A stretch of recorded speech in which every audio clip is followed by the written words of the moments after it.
ಆತ್ಮೀಯ ಬಂಧುಗಳೇ, ಶ್ರೀಮದ್ ಭಗವದ್ಗೀತೆ ತತ್ವ ವಿವೇಚನೆ ಟೀಕಾ ಅಧ್ಯಾಯ 3 ಕರ್ಮಯೋಗ. ಇದರಿಂದ ನಾವು 12ನೇ ಶ್ಲೋಕವನ್ನ ತಿಳ್ಕೊಳ್ತಾ ಇದ್ವಿ. ಓದ ಭಾಗದಲ್ಲಿ ನಾವೇನ್ ತಿಳ್ಕೊಂಡ್ವಿ? ದೇವತೆಗಳಿಂದ ಕೊಟ್ಟಂತಹ ಭೋಗಗಳನ್ನ ಯಾರವರಿಗೆ ಏನನ್ನೂ ಕೊಡದೆ ಭೋಗಿಸ್ತಾರೋ ಅವರನ್ನ ಕಳ್ಳರು ಅಂತ ತಿಳ್ಕೋಬೇಕು ಅಂತ ಹೇಳ್ತಾರಲ್ಲ, ಆ ಒಂದು ಮಾತಿನ ಅರ್ಥ ಏನು, ಅದರ ಬಗ್ಗೆ ನಾವು ವಿವರವಾಗಿ ತಿಳ್ಕೊಂಡ್ವಿ. ಈಗ ಪ್ರಶ್ನೆ ಏನಪ್ಪಾ ಅಂತಂದ್ರೆ, ದೇವತೆಗಳು ಮನುಷ್ಯರ ಮೂಲಕ ಸಂತುಷ್ಟರಾದ ಮೇಲೆ ಅವರಿಗೇನು ಅವಶ್ಯಕತೆ ಇದೆಯೋ ಅಂತ ಭೋಗಗಳನ್ನ ಅನುಗ್ರಹ ಮಾಡ್ತಾರೆ, ಅಂದ್ರೆ ಅನುಗ್ರಹಿಸ್ತಾರೆ ಅಂತಂದ್ಮೇಲೆ ಅವರಿಂದ ಪಡೆಯಲಾದಂತಹ ಭೋಗಗಳನ್ನ ಒಂದು ವೇಳೆ ಮನುಷ್ಯ ಅವರಿಗೆ ಹಿಂದಕ್ಕೆ ಕೊಡದೆ ಹೋದ್ರೆ ಅವನು ಹೇಗೆ ಕಳ್ಳ ಆಗ್ತಾನೆ?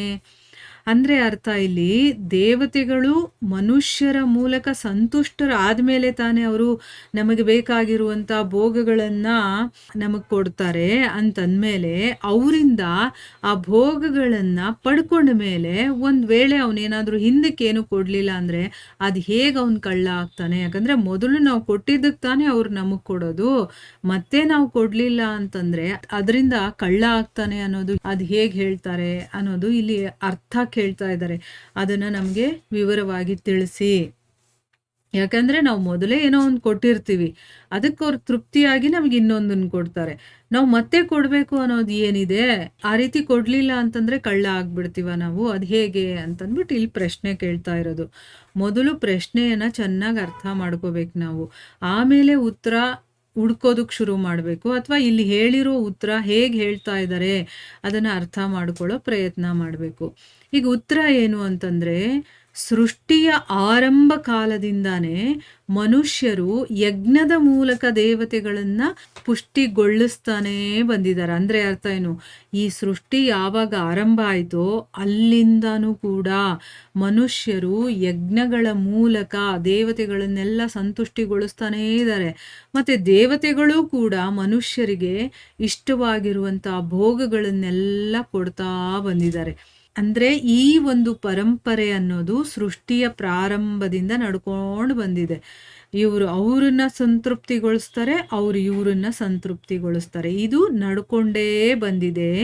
ಈ ಒಂದು ಪರಂಪರಾಗತ ಆದಾನ ಪ್ರದಾನದಲ್ಲಿ, ಅಂದ್ರೆ ಕೊಡೋದು ತಗೊಳ್ಳೋದ್ರಲ್ಲಿ ಯಾವ ಮನುಷ್ಯರು ಮೊದಲು ಯಜ್ಞಾದಿಗಳ ಮೂಲಕ ದೇವತೆಗಳನ್ನ ಪುಷ್ಟಿಗೊಳಿಸಿದ್ರೋ ಮತ್ತೆ ಪುಷ್ಟಿಗೊಳಿಸ್ತಾ ಇದ್ದಾರೋ ಅವರೆಲ್ಲ ಕಳ್ಳರಲ್ಲ. ಅಂದ್ರೆ ಏನು?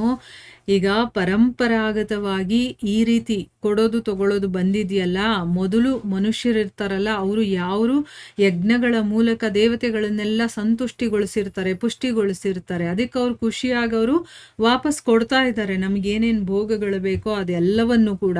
ಮತ್ತು ಈಗಲೂ ಕೂಡ ಕೆಲವರು ಪುಷ್ಟಿಗೊಳಿಸ್ತಾನೆ ಇದ್ದಾರಲ್ಲ, ಅವರೆಲ್ಲ ಕಳ್ಳರಲ್ಲ. ಅಂದ್ರೆ ಏನು?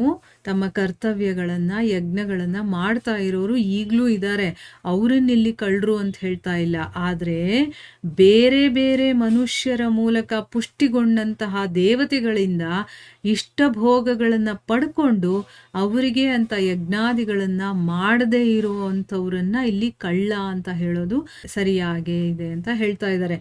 ಈಗ ನೋಡಿ, ಕೆಲವು ಜನರು ಈಗಲೂ ಕೂಡ ಯಜ್ಞ ಯಾಗಾದಿಗಳನ್ನೆಲ್ಲ ಮಾಡ್ತಾರೆ, ಆಯ್ತಾ? ಆಮೇಲೆ ಧ್ಯಾನ, ಜಪ, ತಪ, ದೇವತೆಗಳನ್ನ ತೃಪ್ತಿಪಡಿಸೋ ಕೆಲಸಗಳನ್ನ ಈಗಲೂ ಮಾಡ್ತಾ ಇದ್ದಾರೆ. ಅವರು ಸಂತುಷ್ಟಗೊಂಡು ಮಳೆ ಸುರಿಸ್ತಾರೆ ಅಂತ ಇಟ್ಕೊಳ್ಳಿ.